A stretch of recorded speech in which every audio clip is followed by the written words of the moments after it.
Hello అండి. నేను doctor Nayani, fertility expert, consultant at 49 hospitals, Karimnagar branch. ఈరోజు మనం ఒక ఇంపార్టెంట్ టాపిక్, చాలామంది లేడీస్ మాకు పీరియడ్ టైంలో చాలా నొప్పొస్తుంది. సో, ఇలా పీరియడ్స్ టైంలో నొప్పి ఉంటే ప్రెగ్నెన్సీ రాదా? ఫర్టిలిటీకి సంబంధించిన ఇష్యూస్ వస్తాయా? కన్సీవ్ అవ్వలేమా? అని చెప్పి అడుగుతుంటారనమాట. సో, దీని గురించి ఈరోజు మనం మాట్లాడుకుందాం. సో, యూజువల్‌గా ఫస్ట్ మనం తెలుసుకోవాల్సింది ఏంటి అంటే, నార్మల్‌గా పీరియడ్స్ అనేవి నెలసరి అనేది నార్మల్‌గా ఎట్లా ఉంటుంది అనేది మనం ముందు తెలుసుకుందాం. సో, నార్మల్‌గా పీరియడ్స్ అనేవి ప్రతి 22 రోజుల నుండి 35 రోజుల లోపల రావచ్చు. అండ్ ఈవెన్ బ్లీడింగ్ అనేది యూజువల్‌గా 3-7 డేస్ వరకు ఉండొచ్చు. అండ్ పీరియడ్ టైంలో నొప్పి అనేది యూజువల్‌గా తీవ్రంగా ఉండదు. మైల్డ్ పెయిన్ సమ్‌టైమ్స్ ఉండొచ్చు. అండ్ ఈ పీరియడ్‌లో అంటే there will be no intermenstrual bleeding. అంటే పీరియడ్ టైంకి మధ్యలో బ్లీడింగ్ అనేది అవ్వకూడదు. అండ్ ఇంటర్‌కోర్స్ టైంలో కూడా ఎలాంటి బ్లీడింగ్ ఉండదు. అండ్ వన్స్ అంటే పీరియడ్స్ మధ్యలో ఇలా మనకి కొంతమందిలో ఏంటంటే, ఈ పెయిన్ అనేది చాలా మైల్డ్ పెయిన్, అంటే ఎప్పుడో ఒకసారి 1 ఆర్ 2 డేస్ 1, 2 టాబ్లెట్స్ ఏసుకుంటే తగ్గిపోవడం అనేది సహజమే.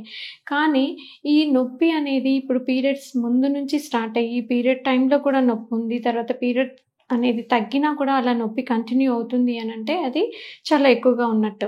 సో, ఇలా పీరియడ్ టైంలో నొప్పి ఉండడాన్ని డిస్మెనోరియా అని అంటారనమాట. యూజువల్‌గా ఎందుకు ఈ మైల్డ్ పెయిన్ అనేది వస్తుంది అంటే, ఈ సమయంలో మనకి బాడీలో కొన్ని కెమికల్స్ అనేటివి రిలీజ్ అవుతాయి, ప్రోస్టాగ్లాండిన్స్ అనేవి. సో, మనకి నెల ఏంటంటే మన గర్భసంచిలో ఈ ఇన్నర్ లేయర్ ప్రెగ్నెన్సీ కోసం ఎండోమెట్రియం అనేది ఈ హార్మోన్స్ ప్రభావం వల్ల డెవలప్ అయితుంది. ప్రెగ్నెన్సీ ఎప్పుడైతే లేదు అన్నప్పుడు ఎండోమెట్రియం అనేది బ్లీడింగ్ రూపంలో బయటికొస్తుంది. దీన్నే మనం పీరియడ్స్ అంటామనమాట. సో, ఎప్పుడైతే ఈ హార్మోన్స్ లెవెల్స్ అనేవి బాడీలో ప్రెగ్నెన్సీ కన్ఫర్మ్ కాలేదు అనంటే, ఈ హార్మోన్స్ విత్‌డ్రా అయ్యి మనకి పీరియడ్ అనేది వస్తుందన్నట్టు. సో, ఇలా పీరియడ్ టైంలో నొప్పి చాలా తీవ్రంగా ఉంది, చాలా ఎక్కువ రోజులు నొప్పొస్తుంది అంటే, ప్రతిసారి అట్‌లీస్ట్ 3-4 డేస్ కంటిన్యూయస్‌గా పెయిన్ ఉంటుంది. ప్రతిరోజు 2-3 టైమ్స్ టాబ్లెట్స్ ఏసుకుంటే కానీ నొప్పి తగ్గట్లేదు అనంటే మాత్రం వెంటనే డాక్టర్‌ని కన్సల్ట్ చేయాలనమాట. సో, ఎందుకు ఈ నొప్పి అనేది వస్తుంది అనేది తెలుసుకోవాలంటే, దీనికి మెయిన్‌గా మనకి 3 రీజన్స్ ఉంటాయి. సో, అంటే గర్భసంచికి సంబంధించిన ఇన్ఫెక్షన్స్ ఏమైనా ఉన్నా అంటే పెల్విక్ ఇన్‌ఫ్లమేటరీ డిసీజెస్ అంటారు. సో, అలా ఇన్ఫెక్షన్స్ ఏమైనా ఉన్నా నొప్పి రావచ్చు. సెకండ్ ఏంటంటే, ఎండోమెట్రియోసిస్ అని ఒక కండిషన్ ఉంటుంది. ఇదేంటంటే యూజువల్‌గా గర్భసంచి లోపల పొరని ఎండోమెట్రియం అంటారు. అదేంటంటే పీరియడ్స్ టైంలో ఆ పొర అనేది బ్లీడింగ్ రూపంలో బయటికొస్తుంది. సో, ఈ పొర అనేది గర్భసంచి లోపల కాకుండా కొంతమందిలో గర్భసంచి బయట, అంటే అండాశయాల్లో ట్యూబ్స్ పైన పెరుగుతూ ఉంటుందన్నట్టు. సో, అలా పెరిగినప్పుడు ఏమవుతుందంటే, ఇప్పుడు న్యాచురల్‌గా మనకి బ్లీడింగ్ అయినప్పుడు హార్మోన్స్ రిలీజ్ అయ్యి బ్లీడింగ్ అయినప్పుడు ఈ పొర అనేది బయటికెళ్ళడానికి మనకి వెజైనా నుండి బయటికెళ్ళిపోతుంది. కానీ గర్భసంచి బయట ఉన్న ఆ ఎండోమెట్రియంలో హార్మోన్స్ ఈ పీరియడ్ టైంలో కూడా అక్కడ కూడా బ్లీడింగ్ అయ్యి అది బయటికెళ్ళే దారి అనేది ఉండదు. సో, ఆ టైంలో తీవ్రంగా నొప్పి అనేది రావచ్చనమాట. సో, ఇలా ఎండోమెట్రియోసిస్ ఉన్న వాళ్ళలో సివియర్‌గా పెయిన్ అనేది రావచ్చు. నెక్స్ట్ ఇంకో కండిషన్ ఏంటి అంటే ఫైబ్రాయిడ్స్. కొంతమందిలో గర్భసంచిలో గడ్డలు ఉండడం వల్ల. సో, అలాంటి వాళ్ళకి కూడా ఎక్కువ హెవీ బ్లీడింగ్ అవ్వడము, బ్లీడింగ్ అయిన టైంలో పెయిన్ ఉండడం జరుగుతుంది. మరొక ముఖ్యమైన కండిషన్ ఏంటి అంటే ఎడినోమయోసిస్. ఎడినోమయోసిస్ అంటే ఏంటంటే, ఇది కూడా ఎండోమెట్రియోసిస్ లాంటి కండిషనే. కాకపోతే దీంట్లో ఏంటంటే, ఈ ఎండోమెట్రియం సెల్స్ అనేవి, ఆ కణాలనేవి గర్భసంచి మధ్య భాగంలో పెరుగుతుంటాయి. సో, దీనివల్ల గర్భసంచి మధ్య భాగంలో మనకి పీరియడ్ టైంలో ఈ గర్భసంచి లోపల గోడలో కూడా బ్లీడింగ్ అనేది అవుతుంటుందనమాట. సో, దానివల్ల తీవ్రమైన నొప్పి అనేది, గర్భసంచి మజిల్ గ్రోత్ అనేది ఎక్కువైపోయి గర్భసంచి వాపు రావడం ఇలాంటివన్నీ జరుగుతుంటాయన్నమాట.